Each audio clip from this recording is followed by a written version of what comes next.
All right, Chris Paul sat out Game 1 of the Western Conference Finals on Sunday due to COVID-19 health safety protocols. In his absence, Devin Booker came up huge.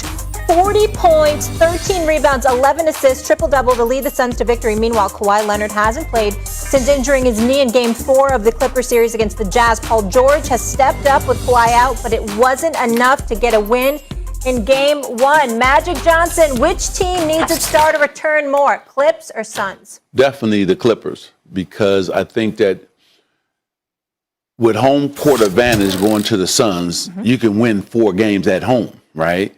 And give up 3 games on the road. So I think the Clippers need Kawhi.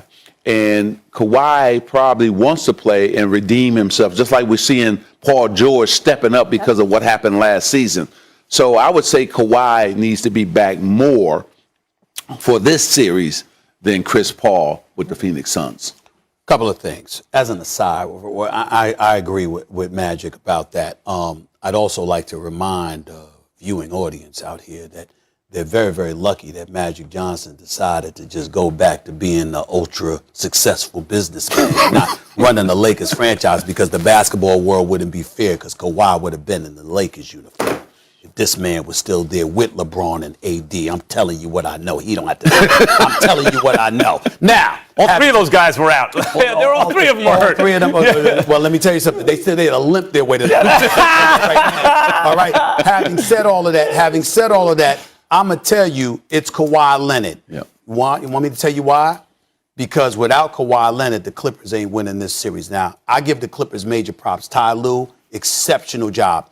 And that environment Friday night was electrifying. Yeah. I've never seen the Clippers environment like that in my life. Okay, it was something special to behold. And them raining threes and that kid, man, who's right from the Bronx out of Florida State, it was special. You can play. Beverly hit 3 threes, and it was just crazy. It was unbelievable. Having said all of that, this is a different level, because whereas you had Donovan Mitchell and basically nobody else athletically, particularly with Conley hurt, that's not a problem in Phoenix. They're a guard-oriented team with Bridges, all right, Booker, CP3 of these boys, Payne coming off the bench. I like them. But I want to say this for the record with Magic Johnson sitting right here in studio with me. I told you with Donovan Mitchell, that's D-Wade 2.0. He's special. Devin Booker is the next Kobe Bryant. Yep. I'm saying it on national television. Devin Booker is the next Kobe Bryant. Yeah. It is official. His first playoff appearance. And the brother's a number 1 option, averaging over 28, dropped 40 in a triple-double in the first game of the conference finals. And just the way he plays, he's an assassin. And guess what? This Clippers team, you need Kawhi back to knock that kid off. What did I say before the series started? Devin Booker is a mini Mamba. He's the closest thing offensively to Kobe's game in the sense that he can kill you from anywhere. Yeah. Kobe was his mentor as well. Yeah, he's a mini Mamba. Here's the thing, and I hate this question. I hate it because it's a hard question to answer. Who needs their star more? I'm actually going to say Phoenix needs Chris Paul more, and I'll tell you why. Chris Paul, like James Harden was playing the best basketball of his career, Chris Paul in the last series, the best he's ever played, and that is saying something in that career. That was perfect. I always ask Stephen A, because of his relationship with Larry Brown, like Chris Paul must be Larry Brown's, like that's how you, perfect. That's exactly how you play it. Right. And that was the perfect point guard playing perfectly, right? Now, here's why they need that. Devin Booker gave you a 40-point triple-double at home. You won by the skin of your teeth. By the skin of your teeth. And if you think man can't play that way, man can play. He can play. Paul George can play. Rondo can play. They have a team full of guys who can play. They were on the road without Kawhi, and that late shot by Batum in the fourth quarter, I forgot how much time was left, it looked good out of his hands, may have changed that. Maybe they wind up winning that game. He was off a little bit. That Clippers team is live without Kawhi. I think the Suns need. I think the Suns need Chris Paul back. If you were, go ahead. No, go ahead. Max, there's no maybes, baby, in the playoffs. You either win or you lose. Right. That's all. By the way, that's it. So Chris Paul can miss a game because of pain, because he can run the show and Devin can score. Bridges is playing, man, off the charts right now. They got a lot of guys that can get you 10 points, 12 points, so on and on. The Clippers, if they're going to beat the Phoenix Suns, need Kawhi. Kawhi was playing some of his best basketball, too. See, we didn't give him love because he's been dominant during this playoffs. So I think the Clippers really need him. And you got to go on the road and beat them. Yeah, you're going to have to take one on the road at least. You got to take one on the road. So that's why I say Kawhi.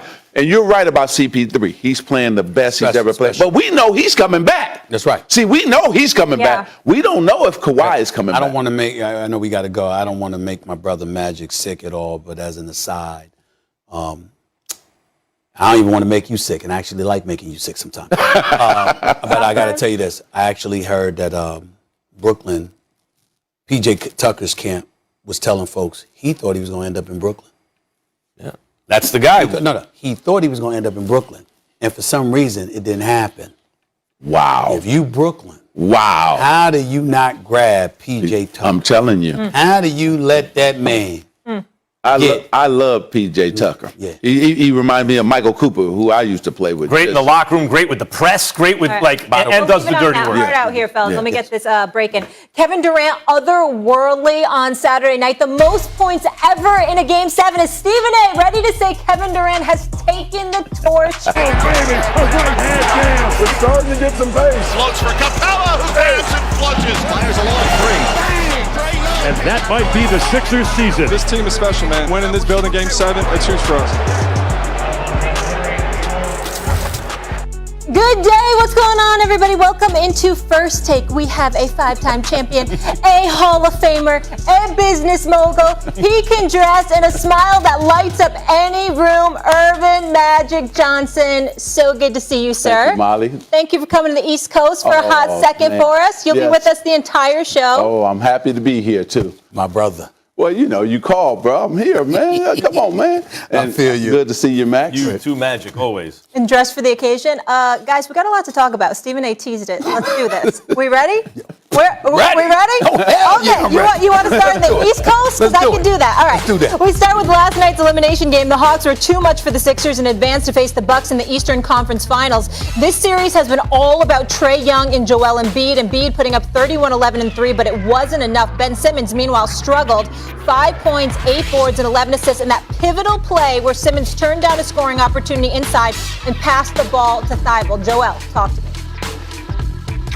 I don't know how to say it, but I thought the turning point was just, we had an open shot, and we made one free throw, and we missed the other, and then they came down and scored, and we didn't get a good possession on the other end, and Trae came back and he made a 3, and then from there down 4, and then it's on me. I turn the ball over and try to make something happen from the perimeter. But I thought that was a turning point. Doc, do you think Ben Simmons can still be a point guard for a championship team like the one you guys want to become? Yeah, David, I don't know that question or the answer to that right now. So I don't know the answer to that. Gentlemen, pay attention to these numbers, will you? So not Doc Rivers' best coaching effort. His fourth straight Game 7 losses are tied for the longest such streak in NBA history. His 29 losses with an opportunity to clinch a series are the most among all head coaches. Rivers has an NBA worst 341 win percentage in such situations. Magic, you are up first. Who looks worse here? Is it Doc or Ben Simmons?